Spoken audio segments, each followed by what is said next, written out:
Okay, so at this point we're going to change from the landscape and kind of sculpt tool to the paint tool.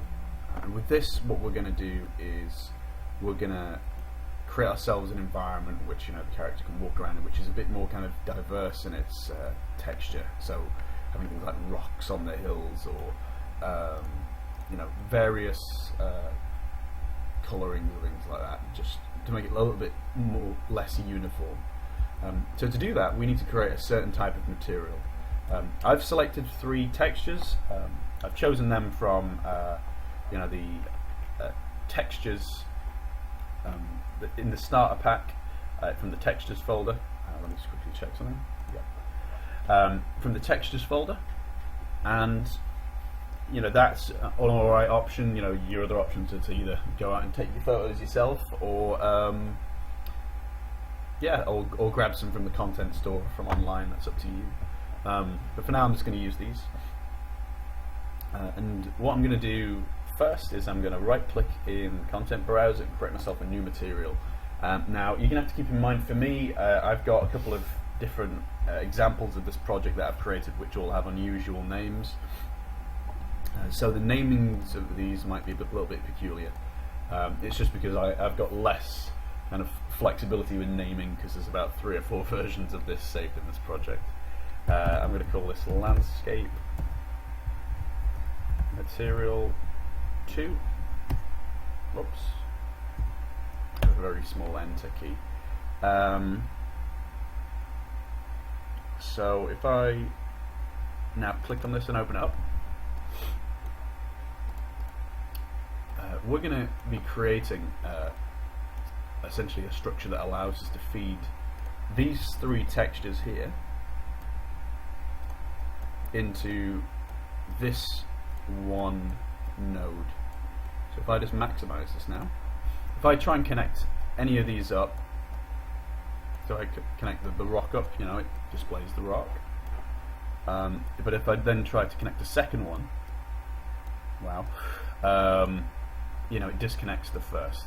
So if I just break the links there, we need to create something in the kind of the void here to kind of feed these all into the same place. So to do that, we're going to want to come over to the palette. Now you could spend a very long time looking through all of these and experimenting, and there's so much stuff to go through and so many things to learn in here. It's kind of insane how much stuff you can do with this. We're going to narrow that category of stuff down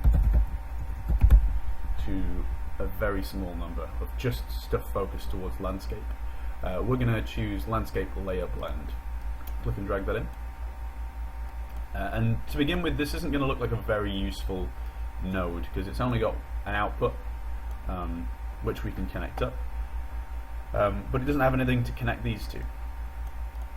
So for that, we need to create ourselves what's known as layers. Now, if you look at the paint tool, you'll see that there's this section here called target layers, and if you're wanting to have each of these implemented, you're going to want to have a couple of these target layers in existence. So as well, if you select the layer blend object in the material editor, you'll see that as well you've got a option here listed as layers. So if you change this should create yourself some layers that you need to connect your textures to. So for that, I've created 3. Feel free to create as many as you want. It's all really dependent on how many textures you've got for your project.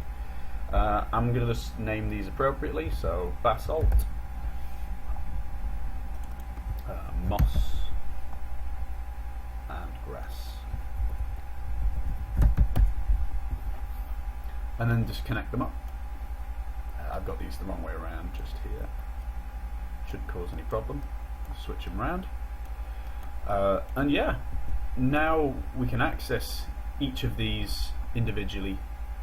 So if I just quickly save that, there's still going to be some tweaks and refinements that we're going to need to do. I'm not going to mince words there. There's some extra things that need to be changed before we can really see some good results out of it. But for now, what we can do is select our landscape, and let's actually link our material. So landscape material 2, and yeah, it'll just take a minute or so just to compile all the shaders. This will be happening a couple of times when you're doing this. If you can imagine, as you obviously get a larger level, like this is the reason why we stuck to a small environment, because the magnitude of how long it takes obviously increases the bigger the level you get. So at the moment this is looking quite dull in the fact that there's no textures applied to it. So for that we need to just do one more thing. So if I go back to the landscape tool, it's compiling the shaders again. We need to essentially do one more thing, and that is essentially, if I try paint with this now, it's going to bring up a message that says, this layer has no layer info assigned yet. The layer info is probably the easiest way to explain it. Is it's like a printer. When you print an image, you've got a selection of colours that the printer can use to print, kind of blend and print an image with. And when you've sent that image to print, the printer will translate those colours as coordinates.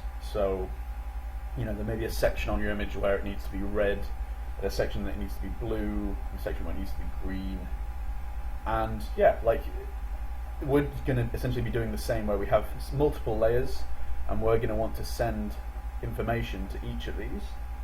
We're going to want to have individual information on, for example, where all of the basalt is, where all of the moss texture is, and where all of the grass texture is. So to do that, we need to, just a quick sec. Come to the details panel, and if we click create layer info and just click on weight blended layer, it's gonna get us to create a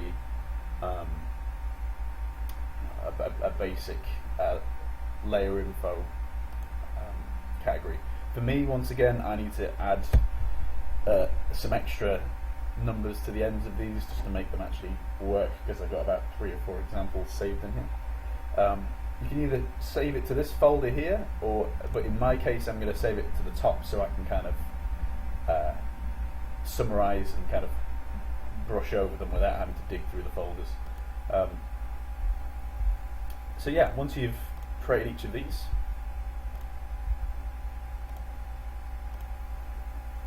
it may take a second or two to get these to kick in. If I start painting with the first one, you'll also notice the brush, even though it's circular, it's going to come out square.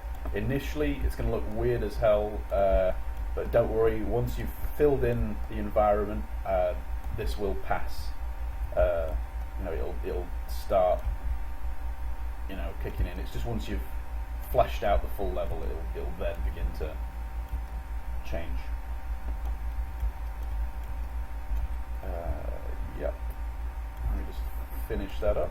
Same controls as with the landscape tool. Increase and decrease the size of your brush with your brackets.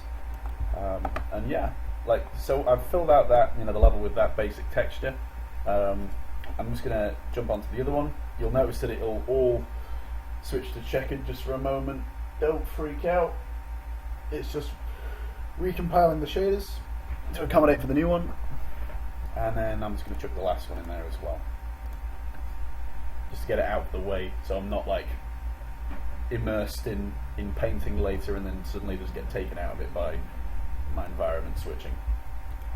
So this is good. I can start painting now and creating this environment however I want. There's a bunch of different tools that are quite useful for being able to do this. Now, if you're trying to create a super realistic environment, you'll notice that whilst this is alright for kind of blocking out the basic level, it doesn't look particularly realistic for a couple of different reasons, but we'll start with just the fact that the brush is quite blocky, and it's not very naturally occurring that you see a perfect circle on the side of a hill. So to address that, we have a variety of different types of brush. I'm going to choose the pattern brush. Now for you, it's usually going to be set to, I think it's the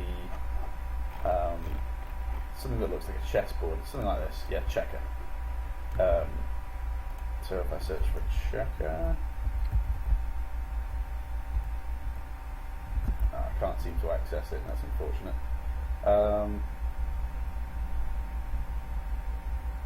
No, but yeah, essentially, if I can find a material that just give me a quick moment.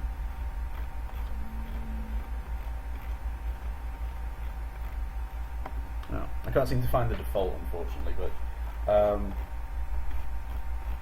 yeah, essentially what this is, this tool is doing is, rather than using like a default brush, it's using a material or a texture as the brush to give you a bit more variety. So if you'll remember from before, it was giving us a perfect circle. Now it's giving us kind of a blotchiness, and it makes them look a little bit more natural. The environments that you're creating. You can even use the texture, the textures that you're using as a brush to work with. I'm not 100% sure what the repercussions of that are, whether that actually looks more realistic or not. I'm not 100% sure on that one.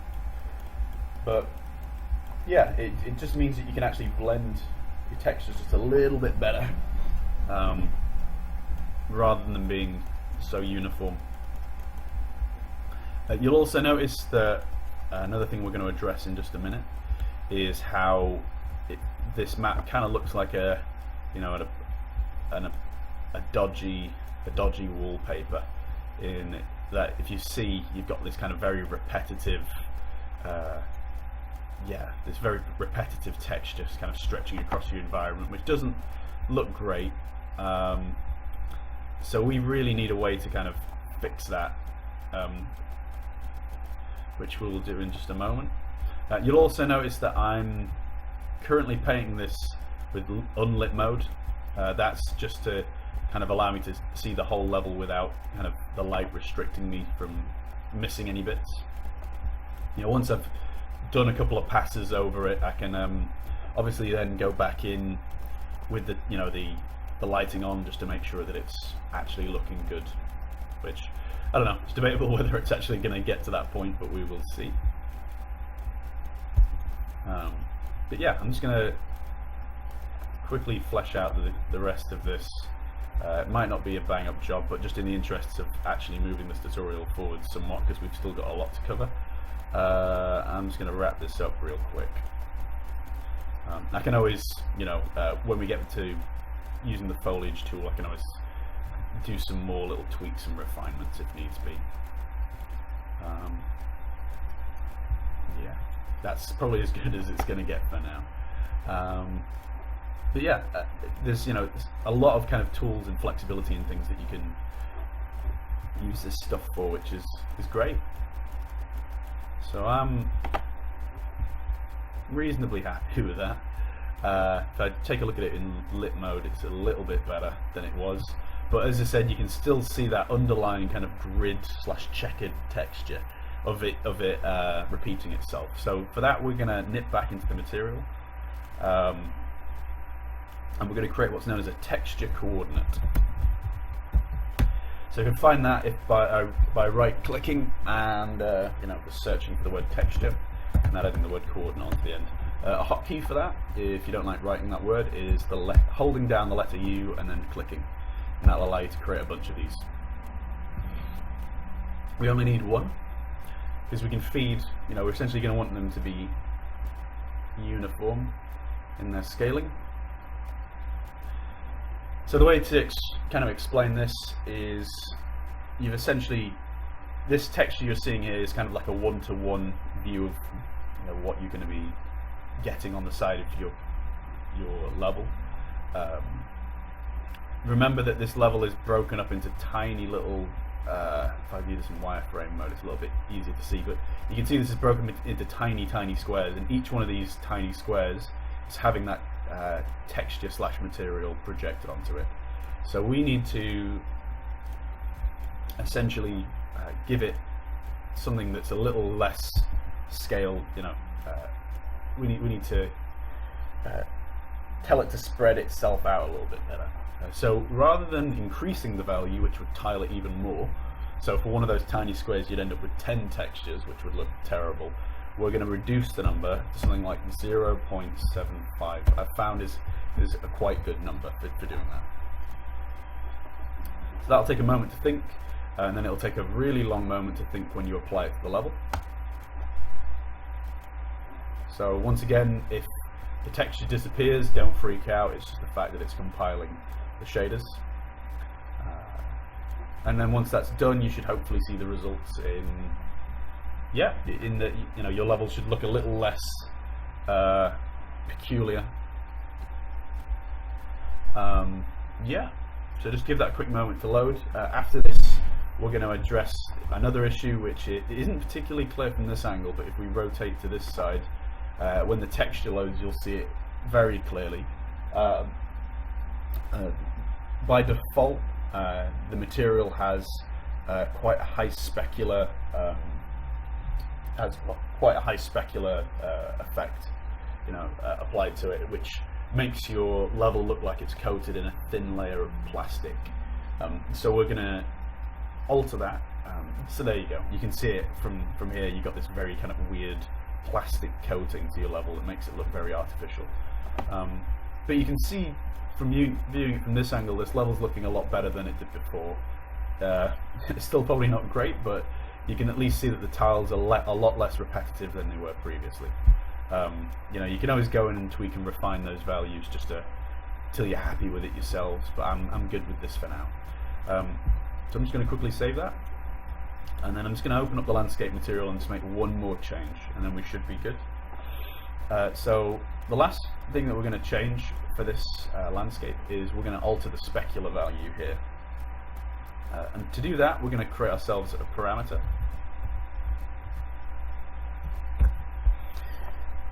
And for this, I'm just going to choose a scalar parameter.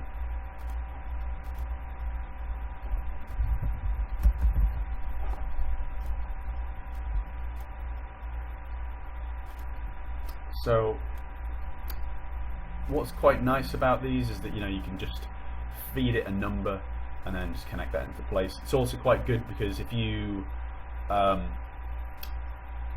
give it a specific name or a tag, you can create a reference which you can then kind of talk to in blueprints or matinee. So for example, I created a cube in another project where if I approached it, I had a parameter known as opacity. So when I approached the object, it would fade out and disappear. You could use that to create an emissive effect for an object, so you can make it when you enter the range of it, it glows. There's a lot of kind of very nice stuff that you can do with parameters.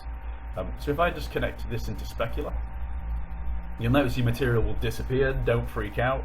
It's just it is there.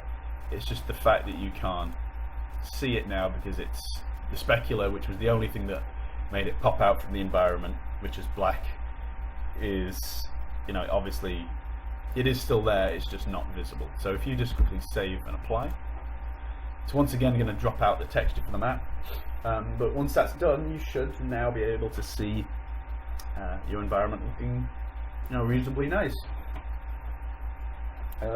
So this has been quite a long video, so we'll wrap this up here, and then from there we'll quickly nip onto the foliage tool and get through as much of that as possible. And whilst you're waiting, if you want to navigate, well, I'll quickly show you where it is, but we're going to navigate to the props folder, and you'll see in there that there's an object called SM Rock. If we click and drag that into the top of the content browser, happy here. We're going to be needing that for the next tutorial. I'll run over it again when we start, but just something for you to do whilst you're waiting. So you can see now that if I turn this way, it's a lot less shiny, and if we jump into the level itself, you know, it still looks, you know, alright as an environment to wander around. It's probably a little, I probably could have done to test this a little bit earlier to see how negotiable it is as an environment to get around, but I'm still able to get to the top of that hill alright, so that's good. So I'm going to wrap this video up here. Yeah, in the next one we'll be covering the foliage tool, applying it, you know, kind of doing some really cool things with it, and then after that we'll be quickly covering the matinee tool, and that should be good.